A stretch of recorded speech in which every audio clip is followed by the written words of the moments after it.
Hey everyone, and welcome to the first weekly outlook that I've done in a very long time. It's been a couple months since my last weekly outlook. I did have to take a little bit of a step back as far as content creation goes, but everything is now sorted. I'm able to create all of the content that I want with all of the creative ability, no restrictions whatsoever. So I'm fully committed to giving you guys the best quality content that I could possibly produce. If you have any questions, suggestions, anything that you want to see, go ahead and drop that into the comments and I'll go ahead and do my best to deliver. We have a lot to talk about. US data is now coming back into the picture following the government shutdown. We have COT data. We have a new Fed chairman coming into 2026. That's going to change the interest rate narrative. We have a lot to talk about, so I'll go ahead and get right into it. At the end of the video, I'll share my current active positions. Well, actually, I went ahead and closed those positions for a profit. I'll go ahead and cover all of that at the end of the video. And again, let's get right into it. So I'm actually really excited to do this weekly outlook. I'm really looking forward to doing more content, sharing my thoughts, my ideas with you guys, and perhaps, giving some value. Ultimately, if I'm providing value, then I am, going to be very fulfilled here. But this is very fun for me. We'll start off here with the CME Fed Watch tool. For the past 2 to 3 weeks, this has been like a very important tool for myself. CME Fed Watch tool is telling us that the December rate cut for December 10th is an 87.2 probability that they're going to cut rates by 25 basis points. Now, about 2 months ago, it was really iffy in the air. It's about 30%. And then we did have some Fed members that were voicing that they were actually dovish. And then that 30% went from 30 to 50, from 50 to 70. And now we've been flirting around with 87, 88, 89, give or take on a daily basis. So that December rate cut is pretty much solidified there. And the other layer to that would be the new Fed chairman. We do have Federal Jerome Powell. His term is ending. And we do have a prospective new Fed chairman. And the front runner to that position is Kevin Hassett. And Kevin Hassett would be a dovish member if we just take it at face value, and markets being forward thinking can go ahead and price in more rate cuts.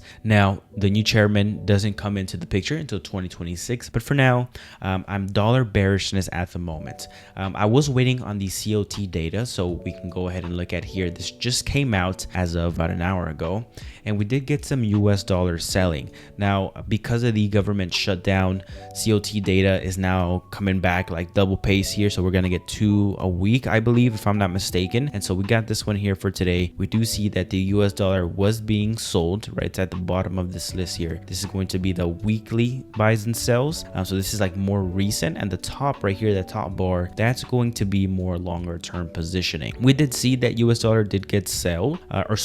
We saw the S&P 500 did have some selling pressure as well.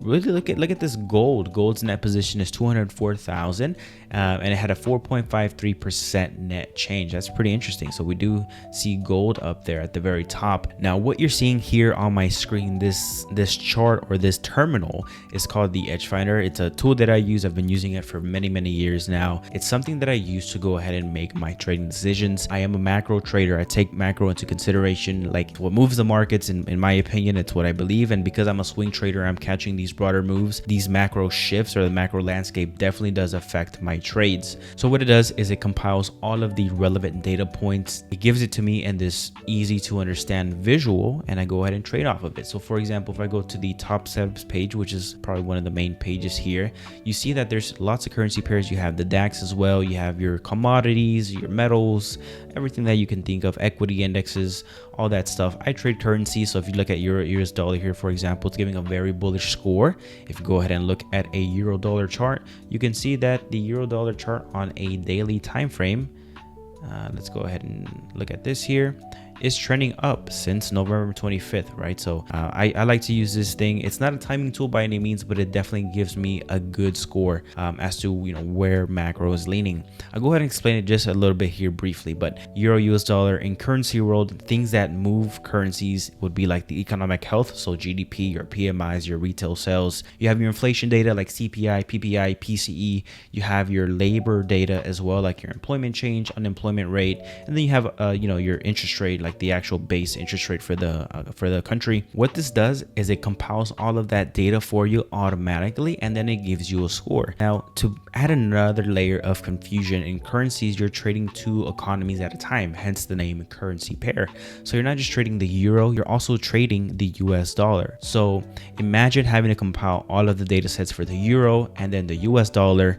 It's really tricky. And so what this terminal does for you is it gathers it all for you automatically, and it gives you a net positive or net negative score. If you go to the bottom of the page here, you can see that the pairs that are net negative is pound Australian dollar, which has been very bearish from my understanding. In the Discord group, people have been saying how they're in the trade and it's doing pretty well. Look at that selling off here. So yeah, it's what I like to use. It makes it really easy for me. You know, I work with the company that makes this. I really believe in the product. So if you're gonna see this a lot in my videos, just for reference and for context, this is what I'm looking at. So let's go ahead and look at some charts. We have DXY. If I go to the weekly time frame, we are trading in this broader range.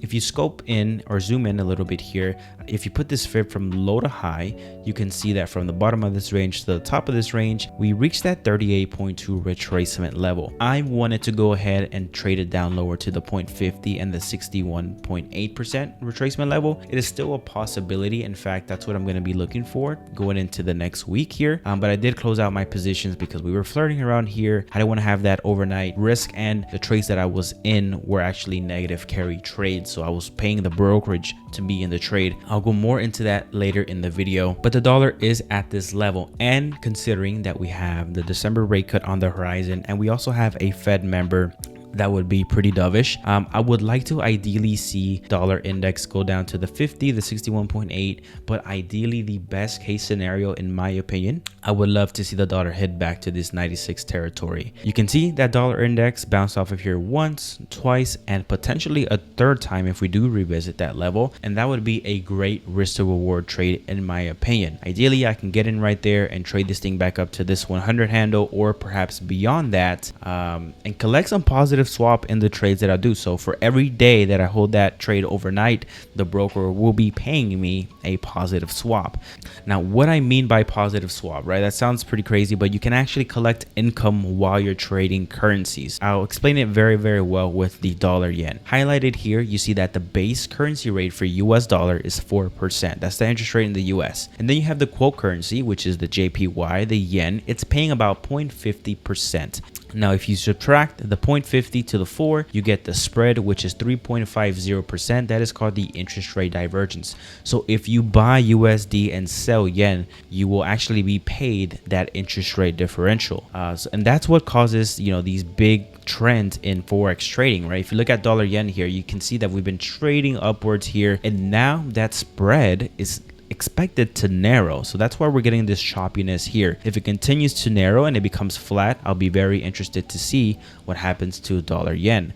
And I actually took a trade short dollar yen. I made some profit. I locked it in already, and I'll explain it why right now. So dollar yen was getting up into this 158 handle level, right? The Bank of Japan was voicing that the yen is very weak and that they were willing to intervene. That spooked the market a little bit here. On top of that, a Bank of Japan member said that they were willing to hike rates. So that, on top of a Bank of Japan that was already willing to intervene, caused a little bit of a sell-off in dollar yen. I do want to continue trading dollar yen lower. However, I need to be very strategic in that because I do pay that negative swap. So remember, like I mentioned, you get paid 3.5% to be long dollar yen at the moment where current interest rates are. I have to pay 3.5% every single day that I hold the trade for being in dollar yen. And so right now I'm bearish the US dollar in the short term. I want to say for December and maybe January, I want to see what happens as the year develops because, you know, the landscape can definitely change. So if you look at the blue bar USD, that is the interest rate in the US. If you look at the red bar, that is the interest rate in Japan. As you see, as the year progresses going into Q3 2026, the expectation for now is that the interest rate in the US is going to come down and the interest rate in Japan is expected to rise. So that interest rate differential is going to start to narrow. Now, long term, right? Where do I want to see the dollar longer term? Well, if we can get down to the 61.8 or even the 96, that could take some time, right? It could take all of December, maybe some part of January, but ultimately once we get to that level, if we ever do, I want to take the dollar long because I think longer term the dollar is going to remain strong. The reason being is currencies is a very relative game. Like I mentioned earlier in the video, you're trading currency pairs. So you're trading the US dollar against the yen, or the pound against the dollar, or the euro against the dollar. So you're trading two economies, and it's a very relative game. It's a game of relative strength, relative weakness. So the US dollar against all of its competitors, the euro, the pound, the Aussie, the New Zealand, all of those guys, the US dollar is expected to hold the yield advantage going into 2026 and beyond. This chart right here that I just showed you with the US dollar and the yen, if I just go ahead and toggle, let's say the euro and the pound, which is also two big major economies, you see how the blue bar US stays consistent at the top. And so money in the longer term tends to flow into the higher yielding asset. If I show you this screen here, this is the real yield heat map. Essentially what you calculate is, on a very elementary level, your interest rate minus inflation or expected inflation, and then you get the real yield. You can see that the US dollar is number one on the list, holding the real yield for now at 1%. And with the interest rate projections how they are now, it's going to continue to stay the king of the yield. And so that's why long term I do expect dollar to be the stronger currency based off of its major competitors. All right, switching asset classes now, but staying on the topic of interest rates, right? Because interest rates are very, very important in financial markets. That's why I say macro data is super important, right? This recent slide in Bitcoin, call it what you want. In my opinion, Bitcoin took a little bit of a slide because of the Bank of Japan. Now, disclaimer, the entire global economy is not propped up on the yen, right? If the yen increases their interest rate, it's not going to be a systemic collapse where the whole market is cooked, none of that stuff. But it's very important. When Bank of Japan went ahead and said that they're willing to raise their interest rate, we did get a little bit of an unwind in speculative investments. What people usually do, these big institutions, these hedge funds, endowments, whatever, sovereign wealth funds, all of these guys, they arbitrage. And what they do is they go ahead and borrow cheap money. In this case, the yen, that was the interest rate was 0% or 0.5% now. They borrow cheap money and they park that money into higher yielding assets, whether it be US dollar, Bitcoin. Bitcoin is a very high yielding asset.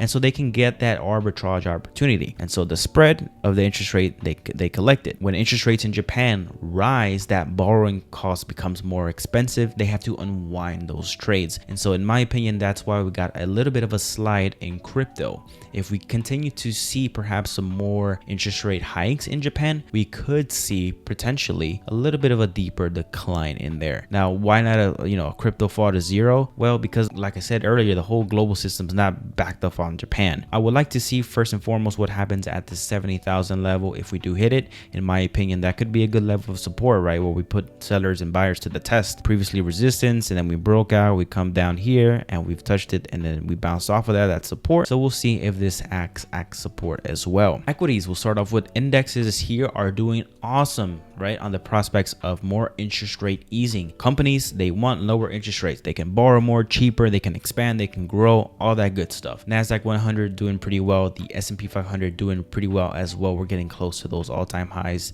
US 30 here doing pretty well as well. Taking a look at bond yields here, we have the US 10-year yield, which is pretty interesting. It's coming back up to the 4.15, and we did see a lower dollar here, so that's very interesting to see. I'd like to see how that further develops. Perhaps when I trade the US dollar and interest rates, I love to reference the yields. It's probably something I'll talk about more often here, but if we can get right here and we get a little bit of a bounce and we can see the dollar index as well kind of having a pivotable or a retracement and a pivot lower, I would love to trade the two in sync. So if we get a lower yield bouncing off of here and the dollar as well starts to trade lower, that's a trade I love taking all day long. Speaking of yields, Japanese bond yields did go ahead and continue to spike up here. I would like to see if they even get to that 2% level. It's the highest level that we've seen in yen 10-year yields since 2007, which, you know, we all know 2007, 2008 was not a fun ride. So I'm interested to see what happens there. And then you have your other currencies, right? So we did see Aussie dollar traded higher, Aussie 10-year was up, New Zealand dollar also traded higher, 10-year yield is up. I would like to see what happens if it gets to this 4.65, 4.8 level, if it even gets there. So pretty consistent against the other yields as well. The gilts are pretty flat here today. As far as current positionings, I'll put a screenshot. I closed out my trades here for the week, just for transparency purposes. I'll place a screenshot there. But yeah, long term, what I'm looking at, or what I'm going to be looking at, there's two things I'm looking at. If US dollar bounces off of this level and trades higher, then I'm looking to short it at this level here.